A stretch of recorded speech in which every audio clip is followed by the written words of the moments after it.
Hello दोस्तों, आप सभी का स्वागत है द लॉजिकल लर्निंग में। आज इस लेक्चर में हम किसी दिए हुए सेट में कितने रिफ्लेक्सिव रिलेशंस बन सकते हैं, इसको काउंट करना सीखेंगे। तो इससे पहले कि मैं लेक्चर स्टार्ट करूं, आप सभी से एक निवेदन, यदि अभी तक आपने मेरे चैनल को सब्सक्राइब नहीं किया तो प्लीज इसको सब्सक्राइब करें, शेयर करें और लाइक भी करें। तो आइए आगे बढ़ते हैं लेक्चर। सेट ए दिया हुआ है जिसमें कि n एलिमेंट्स हैं। हमें काउंट करना है कि कितने रिफ्लेक्सिव रिलेशंस ए में बन सकते हैं। सबसे पहले देखते हैं कि रिफ्लेक्सिव रिलेशन होता क्या है। ए अगर कोई सेट है और उसमें आर कोई रिलेशन अगर डिफाइन है, set A relation R on A, तो कहते हैं R is said to be reflexive. R reflexive कहलाएगा यदि if for all if for all if for all x belongs to A, x this pair belongs to R। यानी कि हर एक element के लिए, ए के हर एक एलिमेंट के लिए आर में यदि ये पेयर हो एक्स एक्स तो वह रिफ्लेक्सिव कहलाएगा। फॉर एग्जाम्पल सब छोटा सा मैं एग्जाम्पल लेता हूँ।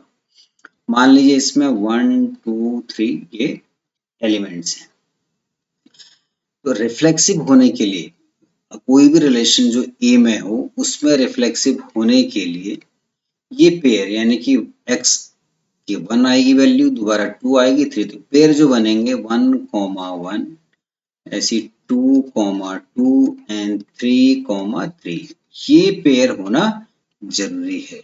इनके अलावा और कुछ भी हो सकते हैं, मान लीजिए 1 2 भी हो सकता है, 1 3 भी हो सकता है, लेकिन ये होना कंपलसरी है, तो ये कहलाएगा रिफ्लेक्सिव रिलेशन। तो अब ए पर कितने रिफ्लेक्सिव रिलेशन बन सकते हैं, इसको देखें हम कैसे काउंट कर सकते हैं। सबसे पहली चीज कि जो आर अगर कोई रिलेशन ए पे दिया है तो हम जानते हैं कि R is a subset of A cross A. R is a subset of A cross A. तो ए क्रॉस ए जो ये सेट बनेगा इसमें कितने एलिमेंट बन जाएंगे। ए में आपके 3 एलिमेंट्स हैं और हर एक एलिमेंट फिर से 3 एलिमेंट्स के साथ किसी के भी साथ कॉम्बिनेशन बना सकता है। तो अगर मैं इस जनरलाइज किया तो 3 इंटू 3 यानी कि 9 यहाँ पर ए क्रॉस ए में बनेंगे। और जनरलाइज टर्म की बात करूं तो एन स्क्वायर बनेंगे। ध्यान दीजिए यहाँ पे 3 इंटू 3 इक्वल टू 9, क्योंकि 1 2 3 1 तीनों में से किसी के साथ भी पेयर बना सकता है। 1 1 1 2 1 3 ऐसी 2 भी किसी के साथ बना सकता है, 3 भी, तो हर एक 3 के साथ पेयर बना सकता है। तो 3 इंटू 3 9। तो इन जनरलाइज टर्म में अगर n एलिमेंट्स हैं तो n स्क्वायर एलिमेंट्स हो जाएंगे ए क्रॉस ए में। अब क्योंकि ये तो बने ए क्रॉस ए में, इतने एलिमेंट्स बने।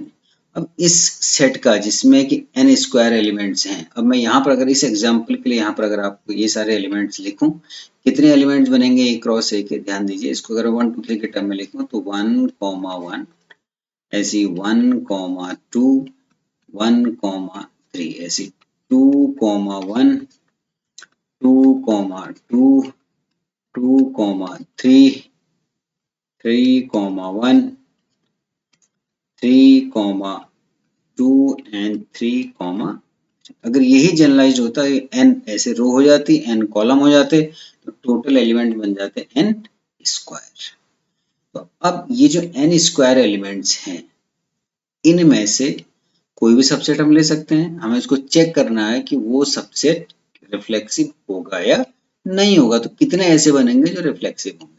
तो ध्यान दीजिए, मैंने आपको बताया कि रिफ्लेक्सिव के लिए जितने भी यहाँ एलिमेंट हैं तो हर एक इनका जो पेयर है 1 1 2 2 इस तरीके के जो पेयर है वो होना कंपलसरी है। इसका मतलब ये जो डायगोनल एलिमेंट्स हैं आपके, ये जो डायगोनल एलिमेंट्स हैं इनका होना कंपलसरी है।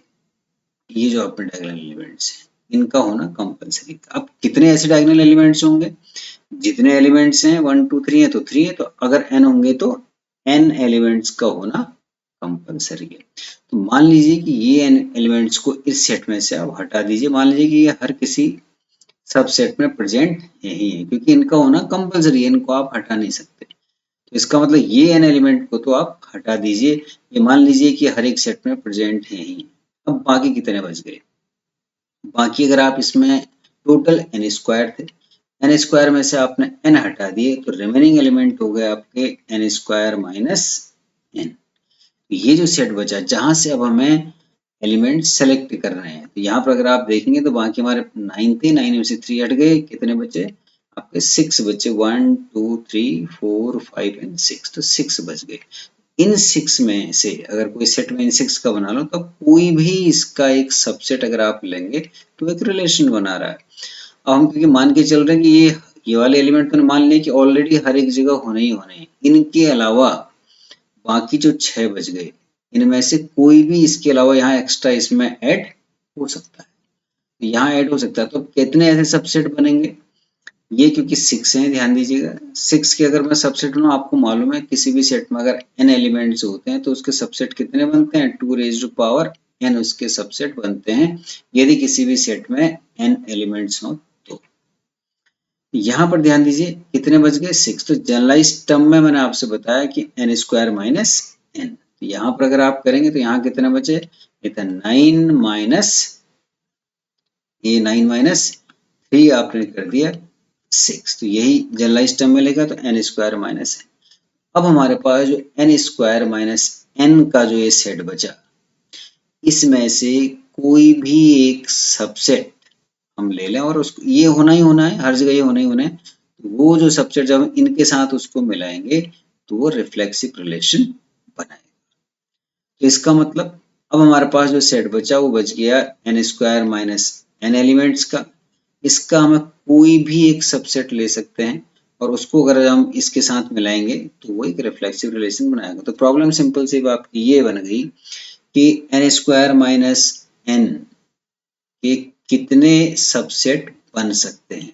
तो मैंने आपको बताया कि अगर किसी सेट में n एलिमेंट्स हैं तो उसके सबसेट 2 रेज़ पावर n बनेंगे, तो अगर n स्क्वायर माइनस n है तो इसके कितने सबसेट बनेंगे, 2 rays power n square minus n, यानी कि 2 अगर आप n कॉमन ले लें तो n माइनस 1, तो ये आपके इतने सबसेट बन जाएंगे।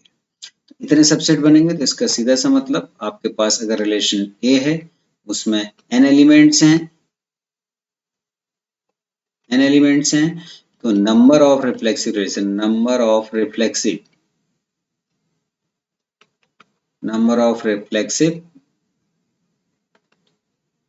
This equal to 2 raise to power n minus. तो दोस्तों आप ये समझ गए होंगे कि किस तरीके से हमने इसको यहाँ पर निकाला है। सीधा सा इसका जो लॉजिक है ध्यान दीजिएगा, क्योंकि ये होना कंपलसरी है इसलिए हमने ये टोटल एलिमेंट्स n स्क्वायर में से इस n को बाहर कर दिया, बाकी बचे n स्क्वायर माइनस n। अब इस n स्क्वायर माइनस n में से कोई भी सबसेट आप ले सकते हैं, तो ये कितने सबसेट बनेंगे, 2 rays power n square minus n, यानी कि 2 रेज़ पावर n माइनस 1। तो number of reflexive relation on A set A with n elements is 2 raised to power n minus। उम्मीद करता हूँ आपको ये समझ में आ गया होगा।